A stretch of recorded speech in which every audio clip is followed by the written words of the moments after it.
Hi students, in this video we are going to deal with the prose sea turtles presented by Hemalata. Most of us have seen a tortoise in a zoo or a reptile park. However, not many would have seen its marine relative, the sea turtle. This is not surprising since these reptiles spend almost their entire life in the sea. New words tortoise ஆமை reptile ஊர்வன marine கடல்சார் sea turtle கடல் ஆமை. Most of us have seen a tortoise in a zoo or a reptile park. நம்மள பல பேர் ஆமையை எங்கே பார்த்துருப்போம், ஒரு ஜூலையோ இல்லை ரெப்டைல் பார்க்லையோ பார்த்துருப்போம். However, இருந்தாலும் not many would have seen its marine relative, the sea turtle. இந்த கடல் சார்ந்த இந்த கடல் ஆமையை நம்ம என்ன பண்ணியிருக்க மாட்டோம், நிறைய பேர் பார்த்துருக்கவே மாட்டோம். This is not surprising. இதில் ஒன்றும் ஆச்சரியப்படுற விஷயம்லாம் பெருசாக ஒன்றும் இல்லை. ஏன் அப்படின்னா since these reptiles spend almost the entire life in the sea. ஏன் அப்படின்னா இந்த கடல் ஆமைகள் அதோட டோட்டல் லைஃப்மே எங்கே ஸ்பெண்ட் பண்ணுது, கடலில் தானே ஸ்பெண்ட் பண்ணுது. ஸோ நம்ம என்ன பண்ணியிருக்க முடியாது, அதை பார்த்துருக்க முடியாது. There are 7 species of marine or sea turtles in the world. Of them, 5 are found in India's coastal waters. Number 1, the olive ridley. 2, the hawksbill. 3, the green sea turtle. 4, the loggerhead. 5, and the leatherback. Compared to most tortoises, sea turtles are huge. Even the smallest species, olive ridley, weighs up to 35 kg when fully grown. The largest of them all, the leatherback, grows to a length of 2.2 meter and each could weigh as much as 700 kg. New words, species, வகைகள், coastal, கடலோர. There are 7 species of marine or sea turtles in the world. இந்த உலகத்தில் 7 வகையான கடல் ஆமைகள் இருக்கு. Of them, 5 are found in India's coastal waters. அதில் 5 வகைகள் எங்கே இருக்குது, இந்தியாவோட கடலோர பகுதியில் இருக்குது. என்னென்ன வகைகள், the olive ridley, the hawksbill, the sea turtle, the loggerhead and the leatherback. இப்படி 5 வகைகள் பார்த்திங்கன்னா எங்கே இருக்குது, இந்தியாவுடைய கடலோர பகுதிகளில் இருக்குது. Compared to most tortoises, sea turtles are huge. Tortoises அப்படின்னா என்னது, நிலத்தில் வாழக்கூடிய ஆமை. டர்ட்டில்ஸ்னால் கடலில் வாழக்கூடிய ஆமை. இந்த டார்டாய்ஸஸை விட இந்த டர்ட்டில்ஸோட சைஸ் அண்ட் வெயிட்டில் எப்படி இருக்கும், ஹியூஜ், மிக மிக அதிகமாக இருக்கும். ஈவன் த ஸ்மாலஸ்ட் ஸ்பீஷஸ், அந்த 5 வகைகளில் மிக மிக மிக குட்டியான கடலாமை என்ன தெரியுமா, த olive ridley. The olive ridley ways up to 35 kg. அதோட வெயிட்டே எவ்வளோ இருக்குமா, 35 kg இருக்குமா. when fully grown, அது முழுசாக வளர்ந்ததுக்கப்புறம் அந்த மிக மிக சின்னதுன்னு சொல்லக்கூடிய அந்த கடலாமையோட வெயிட்டே எவ்வளோ இருக்கும், 35 கிலோ இருக்குமா. The largest of them all, அந்த 5 வகைகளில் மிக பெருசு எது, த லெதர் பேக். இதோட வெயிட் எவ்வளோ இருக்கும் பாருங்கள், grows to a length of 2.2 metre. அதோட நீளம் வளர்ந்ததுக்கப்புறம் எவ்வளோ இருக்கும், 2.2 metre and each could weigh as much as 700 kg. அதுவும் முழுசாக வளர்ந்ததுக்கப்புறம் அதோட வெயிட் எவ்வளோ இருக்கும், 700 கிலோ இருக்கும்.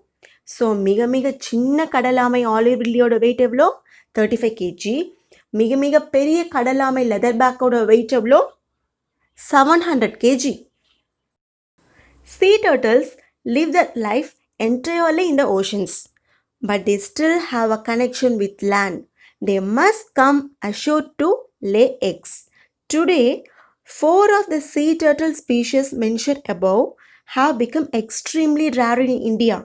The olive ridleys, however, are still commonly seen nesting on sandy beaches all along our coast.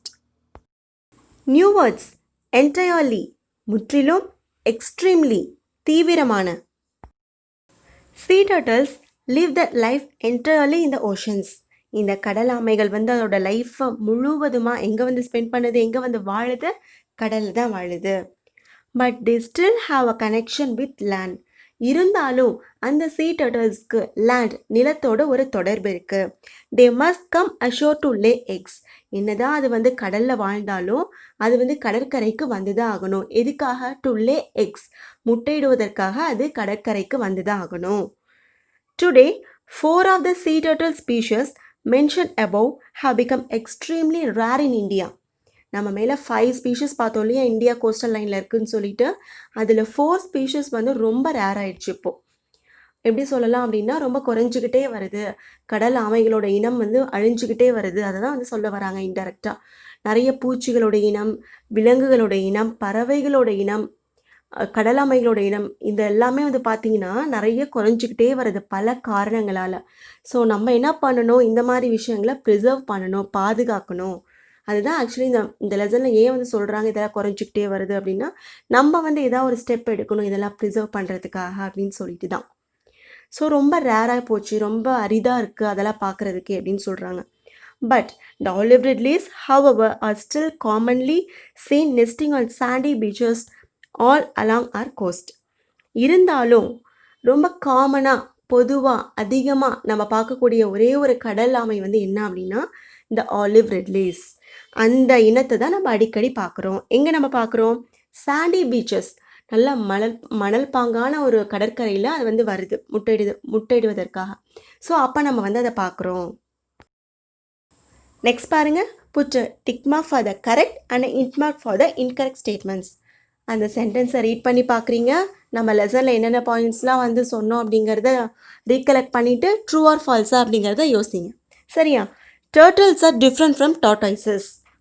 டர்ட்டில்ஸ்னால் கடல் ஆமைகள், டார்டாய்சஸ்னால் நிலத்தில் வாழக்கூடிய ஆமைகள். இது ரெண்டுமே வந்து டிஃப்ரெண்ட் தான். ஸோ இது ட்ரூ. செகண்ட், டர்ட்டில்ஸ் ஆர் சீ அனிமல்ஸ். டர்ட்டில்ஸ்னால் கடல் ஆமைகள், சீ அனிமல்ஸ்னால் கடலில் வாழக்கூடிய விலங்குகள். ரெண்டுமே ஒன்று தானே. ஸோ இது true. There are 7 kinds of sea turtles in the world. இந்த உலகத்தில் 7 வகையான கடல் ஆமைகள் இருக்குது அப்படின்னு நம்ம ஆல்ரெடி லெசனில் பார்த்துருக்கோமா? Aribada. In most parts of the world, olive ridleys come ashore alone to lay the eggs. உலகத்தில் பல பகுதிகளில் ஆலிவ் ரிட்லீஸ் வந்து கடற்கரைக்கு வந்து எதுக்கு வருது அப்படின்னா ஒன்லி லே எக்ஸ், முட்டையிடுவதற்காக மட்டுமே தான் வருது. However, இருந்தாலும் Odisha is one of 3 places in the world where a phenomenon known as mass nesting or aribada takes place.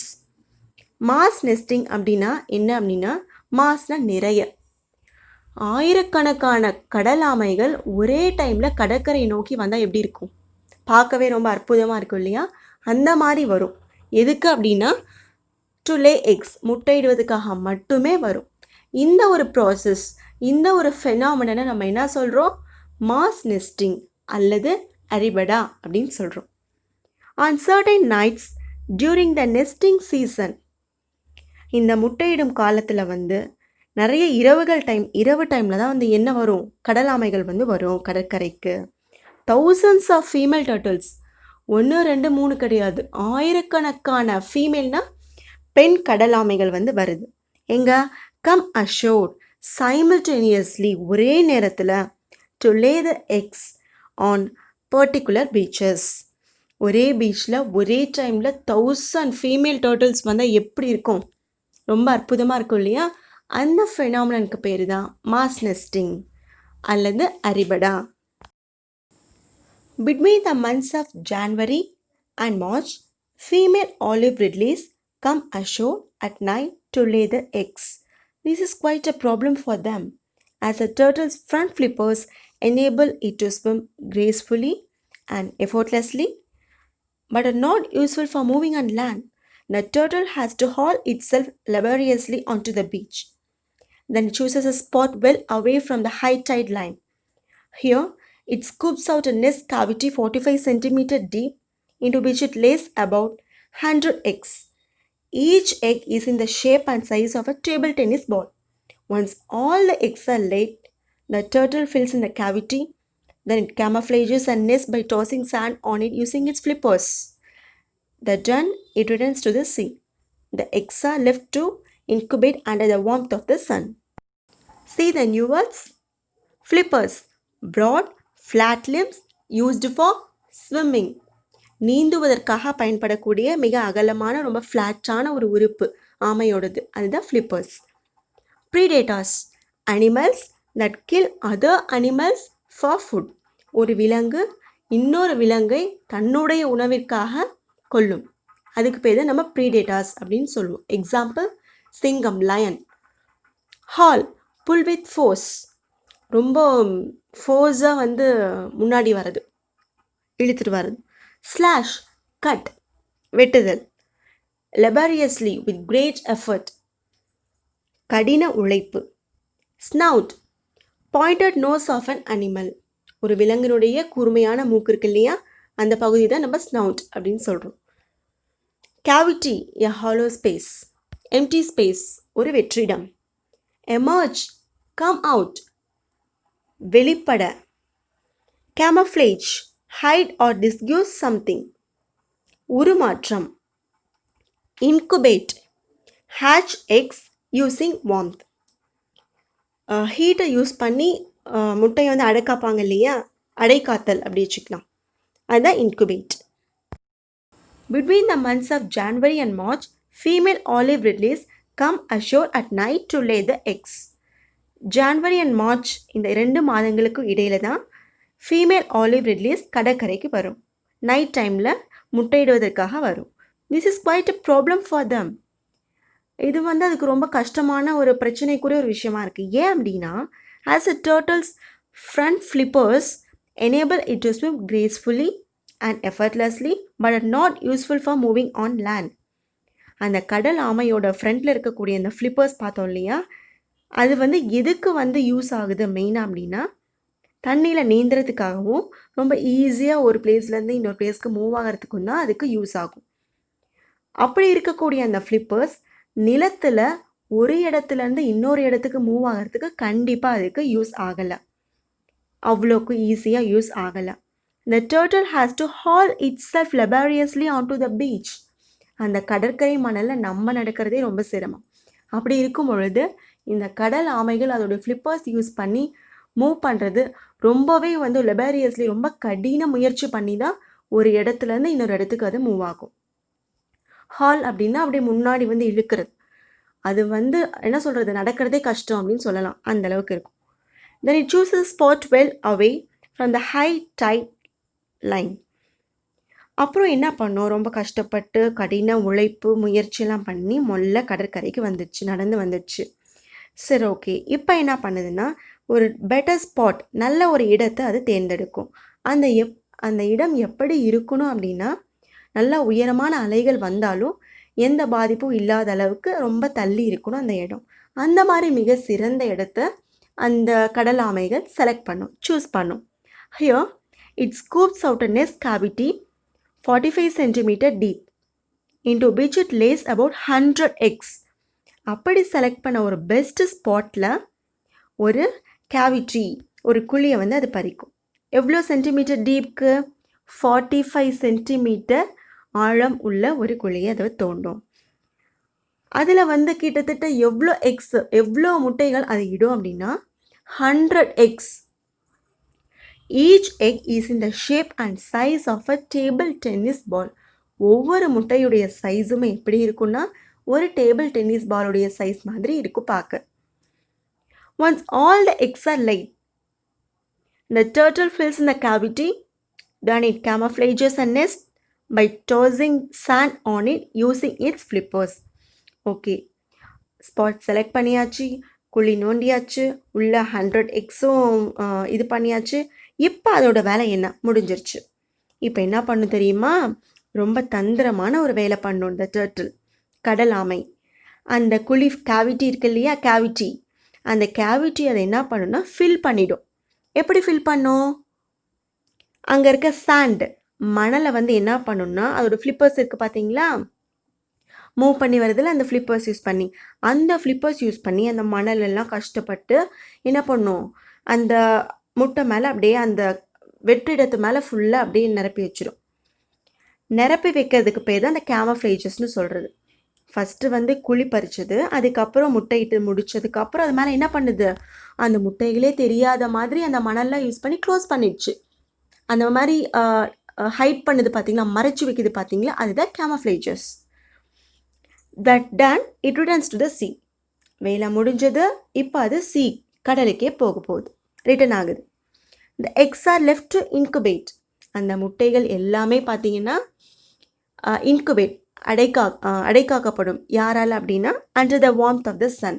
அந்த சூரியனுடைய அந்த ஹீட் இருக்குது பார்த்தீங்களா, அதுதான் அந்த முட்டை வந்து அடைக்காக்கிறதுக்கு ரொம்பவே வந்து யூஸ்ஃபுல்லாக இருக்கும். In many places around the world, local people follow the tracks of the turtle to its nest. They collect the eggs for eating. Jackals, domestic dogs, and pigs to dig up and eat the eggs by following the scent left by the turtle. Those eggs that escape such people and predators hatch 45 to 60 days later. The hatchlings slash open the leathery eggshell with the help of a tiny egg tooth. This is like a razor blade at the tip of a hatchling snout. When most of the eggs have hatched, the hatchlings push themselves upwards through the sand and emerge on the surface of the beach. From here, they make a hurried dash to the sea. In many places around the world, local people follow the tracks of the turtle to its nest.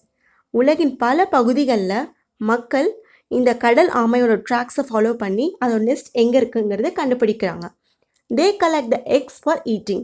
அந்த நெஸ்ட்டில் இருக்கக்கூடிய அந்த எக்ஸை collect பண்ணி சாப்பிட்றாங்க.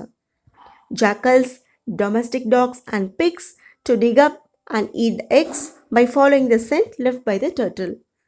Jackals நரி, domestic dogs நாய்கள், pigs பன்றிகள், இந்த மாதிரி ஒரு விலங்குகள் கிட்ட இருந்து அந்த முட்டைகளால் வந்து என்ன பண்ண முடியாது, தப்பிக்கவே முடியாது. ஏன் அப்படின்னா இந்த ஜாக்கல்ஸ், டொமஸ்டிக் டாக்ஸ், பிக்ஸ்லாம் என்ன பண்ணும், டிகப் தோண்டும். எதை தோண்டும், அந்த நெஸ்ட்டை தோண்டி என்ன பண்ணும் அப்படின்னா அதில் இருக்கக்கூடிய எக்ஸ் எல்லாம் எடுத்து சாப்பிட்டுடும். அந்த டர்ட்டில் போன அந்த சென்ட் வாசனையை வச்சு அது எங்கெல்லாம் போகுதுங்கிறத கண்டுபிடிச்சி எங்கெல்லாம் முட்டை இருக்குன்னு கரெக்டாக ஃபாலோ பண்ணி அந்த ஜாக்கல், டாக், பிக்ஸ் எல்லாம் சாப்பிட்டுடும். Those eggs that escape such people and predators hatch 45 to 60 days later. இந்த மாதிரி மக்கள்கிட்ட இருந்தும் ப்ரீடேட்டர்ஸ், தன்னுடைய உணவுக்காக மற்ற விலங்குகளை கொண்டு சாப்பிடக்கூடிய அந்த ப்ரீடேட்டர்ஸ் கிட்ட இருந்தோ எந்த ஒரு முட்டை தப்பிச்சு போகுதோ அதுதான் வந்து 45 to 60 டேஸ்க்கு அப்புறம் ஹேட்ச் ஆகும். The hatchlings slash open the leathery eggshell with the help of a tiny egg tooth. அந்த மாதிரி தப்பிச்சு வர அந்த முட்டைக்குள்ளே இருக்கக்கூடிய அந்த குட்டி இருக்குது பார்த்தீங்களா, அது என்ன பண்ணும், ஸ்லாஷ் கட் பண்ணும். அந்த எதை கட் பண்ணும், லெதர் மாதிரி இருக்கக்கூடிய அந்த முட்டை ஓடு இருக்குது பார்த்தீங்களா, அது அப்படியே கட் பண்ணும். எதை யூஸ் பண்ணி, டைனி எக் டூத், அதோட சிறிய பால் பற்களை வச்சு என்ன பண்ணும், கரெக்டாக வந்து கிழிச்சு எரிஞ்சிட்டு வெளியே வரும். This is like a razor blade at the tip of a hatchling's snout. அந்த குட்டி வந்து அந்த குட்டிக்கு எக் டூத்னு சொன்னோம் இல்லைங்களா, அந்த பல் வந்து பார்த்தீங்கன்னா எந்த மாதிரி இருக்கும் அப்படின்னா ரேசர் பிளேட் மாதிரி இருக்கும் பார்க்கறதுக்கு. அதனால தான் அதை கிழிச்சு வெளியே வருது. சாஃப்டாக இருந்தால் வர முடியாது இல்லையா, ரொம்ப ஷார்ப்பாக ரேசர் பிளேட் மாதிரி அதோட டூத் வந்து இருக்கும் அப்படின்னு சொல்கிறாங்க. When most of the eggs have hatched, the hatchlings push themselves upwards through the sand. Okay, நம்ம ஆல்ரெடி என்ன பார்த்துருக்கோம், 100 எக்ஸ் வந்து மேக்ஸிமம் கிட்டத்தட்ட அது வந்து ஒரே இடத்துலே வந்து இது பண்ணும், முட்டையிடும் நம்ம பார்த்துருக்கோம். அப்படி இருக்கும் பொழுது எல்லா முட்டையிலிருந்தும் அது குட்டி, அந்த டர்ட்டில் குட்டி வெளியே வந்த உடனே கசகசன்னு நிறைய இருக்கும் பார்த்தீங்களா, அந்த டர்ட்டில்ஸ்லாம் என்ன பண்ணும் அப்படின்னா, ஆல்ரெடி நம்ம மதர் டர்ட்டில் என்ன பண்ணியிருக்கு, மேலெல்லாம் வந்து கேமஃப்ளேஜ் சாண்டெல்லாம் போட்டு மறைச்சி வச்சுருக்கல, யாருக்கும் தெரியக்கூடாதுன்னு சொல்லிட்டு அதை எல்லாத்தையும் தள்ளி விட்டுட்டு நல்லா மணலெல்லாம் தள்ளி விட்டு மொல்ல மேலே ஏறி வரும். எல்லாம் வந்ததுக்கப்புறம் என்ன ஆகுன்னு பாருங்கள். Emerge on the surface of the beach. அந்த கடற்கரையுடைய சர்ஃபேஸ்க்கு மேலே வந்து என்னாகும், வெளி வந்துடும். எமர்ஜ்னா வெளிப்படுதல், அப்படியே வரும். இப்போ நம்மள மாதிரி ஆளுங்க பார்த்தா எப்படி இருக்கும், என்னன்னா மணலுக்குள்ளேருந்து திடீர்னு பார்த்தீங்கன்னா கடலாமைகளை குட்டி குட்டியாக வருதுன்னு தோணும். ஆக்சுவலாக என்ன, sea turtles வந்து குழி பறித்து அதில் முட்டை இட்டு அது மேலே மறைச்சி வச்சு யாருக்கும் தெரியாமல் camouflage பண்ணிவிட்டு அது சீக்குள்ளே போயிடுச்சு. இந்த முட்டையிலிருந்து அந்த டைனி டர்ட்டில்ஸ், அந்த குட்டி டர்ட்டில் குட்டி என்ன பண்ணுது, அதோட ரேசர் பிளேடை வச்சு ரேசர் பிளேட் மாதிரி இருக்கக்கூடிய அந்த பல்லை வச்சு அது வெளியே வருது. வெளியே வந்தோடனே அந்த மணல்லாம் தள்ளி விட்டு மேலே வருது. வந்து பார்த்தோன்னே ஓகே, இந்த மனுஷங்கிட்ட இருந்து நம்ம தப்பிச்சு எப்படியாவது சீக்குள்ளே போயிடணும் அப்படின்னு சொல்லிட்டு from here they make a hurry dash to the sea. ரொம்ப அவசரமாக யாரோ பின்னாடி துரத்திட்டே வர மாதிரி என்ன பண்ணோம், வேகமாக கடலுக்குள்ளே போயிடும். எதுக்காக அவ்வளோ வேகம் அப்படின்னா, இந்த மாதிரி ப்ரீடேட்டர்ஸ் அண்ட் பீப்புள் கிட்ட இருந்து எஸ்கேப் ஆகிறதுக்காக. Are these statements right? Discuss with your partner and tick them if they are correct. Correct them if they are wrong. Share your answers in class. Female olive ridleys come ashore at night to lay eggs. இந்த பெண் olive ridleys கடற்கரைக்கு இரவு நேரங்களில் முட்டையிடுவதற்காக வருது. True or false? True. The eggs of an olive ridley are in the shape and size of a cricket ball. இந்த olive ரிட்லீஸோடைய X முட்டைகள் என்ன வடிவத்தில் இருக்கும் அப்படின்னா கிரிக்கெட் பாலோட வடிவத்தில் இருக்கும் அப்படின்னு சொல்கிறாங்க. ராங். டென்னிஸ் பாலோட ஷேப்பில் தான் இருக்கும். False. Ridleys come to lay the eggs in the month of January. So நம்ம என்ன ஆல்ரெடி பார்த்துருக்கோம், ஜான்வரிக்கும் மார்ச்க்கும் இடைப்பட்ட மாதங்களில் தான் அது வரும்னு பார்த்துருக்கோம். ஸோ இது falls. The turtles use the flippers and make a hollow for the nest. இந்த turtles flippers-ஐ யூஸ் பண்ணி தான் அதோட நெஸ்ட்டுக்காக என்ன பண்ணுது, அந்த குழியை வந்து பறிக்கும் இல்லையா. ஸோ இது true. The hatchlings use a tiny egg tooth to come out of the eggs. அந்த குட்டி குட்டி sea turtles வந்து அதோடைய சிறிய எக் டூத் அது வந்து யூஸ் பண்ணும். எதுக்கு அப்படின்னா அந்த எக் ஷெல் எல்லாம் உடச்சி எக்லேருந்து வெளியே வரதுக்காக. So true. Many of these tiny hatchlings, which weigh less than 20 grams each, will not even reach the sea. They will fall prey to crabs or birds even before they reach the water. Most of those that do not make it into the water will also be eaten by many predators in the sea within the first few days of their lives. In fact, scientists estimate that only 1 in every 1,000 hatchlings become adult. It is perhaps to ensure that enough hatchlings survive to keep the species going that sea turtles lay so many eggs. Many of these tiny hatchlings, which weigh less than 20 grams each, will not even reach the sea. இந்த மாதிரி சிறிய அந்த sea turtles இருக்கு இல்லையா, அந்த எக்லேருந்து வெளியே வந்த hatchlings, அது வந்து பார்த்தீங்கன்னா ஒவ்வொன்று வெயிட் வந்து பார்த்தீங்கன்னா லெஸ் தென் 20 கிராம்ஸ், 20 கிராம்ஸ்க்கு கம்மியாக தான் இருக்கும். அது வந்து அந்த கடல் பகுதியை ரீச் கூட அது வந்து பண்ண முடியாது. ஏன் அப்படின்னா they will fall prey to crabs or birds even before they reach the water. அந்த கடல் தண்ணிக்கு போய் ரீச் ஆகிறதுக்கு முன்னாடியே வந்து யாருக்கு அது இரையாக மாறிடும், பறவைகளுக்கும் கிராப்ஸ்க்கும் வந்து என்னவா மாறிடும், இரையாக மாறிடும்.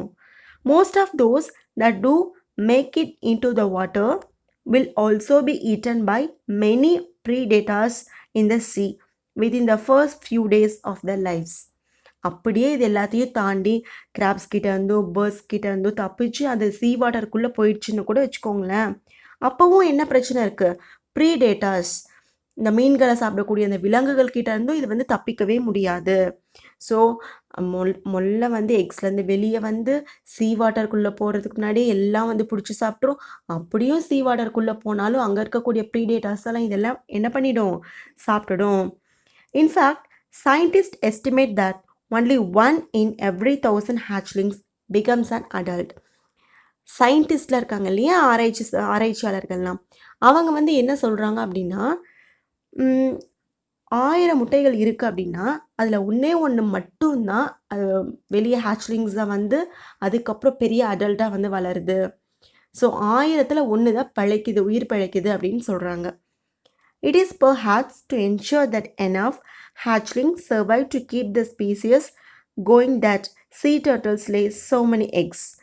Scientists என்ன சொல்கிறாங்க, 1000 முட்டைகளில் 1 தான் பெருசாகி அது sea turtle-ஆக மாறுது அப்படின்னா அதுக்காக தான் அந்த sea turtle என்ன பண்ணியிருக்குமோ என்னமோ 100 முட்டைகளை வந்து ஒரேடியாக வந்து மாஸ் நெஸ்டிங் மாதிரி பண்ணுமோ என்னமோ அப்படின்னு வந்து சொல்கிறாங்க. After many years of swimming in the open ocean, the female hatchlings that have become adults return to the same beach where they were born. They come there to lay their own eggs. How they manage to find the place after so many years in the sea is one of the many mysteries of these fascinating reptiles. After many years of swimming in the open ocean, the female hatchlings that have become adults return to the same beach where they were born. பல வருடங்கள் அந்த பெருங்கடலில் swimming பண்ணிகிட்டு இருந்த அந்த கடல் ஆமைகள் சீ turtles பெண் கடல் ஆமைகள் என்ன பண்ணுது, எங்கே அது முட்டையிடப்பட்டு எங்கேருந்து அந்த முட்டையிலேருந்து வெளியே குட்டி சீ டர்ட்டிலாக ஃபார்ம் ஆச்சோ அதே பீச்கே தன்னுடைய சொந்த முட்டைகள் இடுறதுக்காக அது வருது. They come there to lay their own eggs. அது அதோடைய சொந்த முட்டைகளை இடுறதுக்காக அதே பீச்சுக்கு வருது. எப்படி எந்த ஒரு ரோட் மேப்புமே இல்லாமல் இப்போ நமக்கு எங்கேயாவது போகணும் அப்படின்னா நமக்கு ரோட் மேப் இருக்குது, எப்படி போகணும் அப்படிங்கிறது நமக்கு தெரியும். ஆனால் அவ்வளோ பெரிய பெருங்கடலில் வாழ்ந்துட்டு எப்படி அதால் டைரக்ஷன் கண்டுபிடிச்சி கரெக்டாக அதே பிளேஸ்க்கே வர முடியுது அப்படிங்கிறத நான் நினச்சி பார்க்கும்பொழுது ஒரு ஆச்சரியமான விஷயமாக தான் இருக்குது. புரியாத புதிராக தான் அது இருக்குது. How they managed to find the place after so many years in the sea is one of the mysteries of these fascinating reptiles. இந்த இன்ட்ரெஸ்டிங்கான ஒரு ஆச்சரியமூட்டக்கூடிய ரொம்ப வியப்புக்குரிய இந்த ரெப்டைல்ஸ் இருக்கு இல்லையா, இதெல்லாம் நினைக்கும் பொழுது ஒரு மிஸ்டரிஸ், ஒரு புதிராக தான் இது இருக்குது. எப்படி அதெல்லாம் பிளேஸ்லாம் ஃபைண்ட் பண்ணி கரெக்டாக அதே பிளேஸ்க்கே அது ரீச் ஆகுது அப்படின்னு நினச்சி பார்க்கும் பொழுது ரொம்ப ஆச்சரியமாக இருக்குது அப்படின்னு சொல்கிறாங்க.